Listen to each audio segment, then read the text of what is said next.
அன்னையிடம் நீ அன்பை வாங்கலாம், தந்தையிடம் நீ அறிவை வாங்கலாம். இரண்டும் இருந்தால் பேரை வாங்கலாம், பேரை வாங்கினால் ஊரை வாங்கலாம். நல்ல நல்ல பிள்ளைகளை நம்பி இந்த நாடே இருக்குது தம்பி.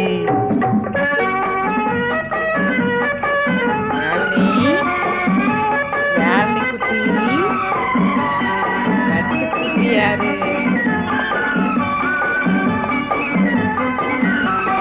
கருணை இருந்தால் வள்ளலாகலாம், கடமை இருந்தால் வீரனாகலாம், பொறுமை இருந்தால் மனிதனாகலாம்.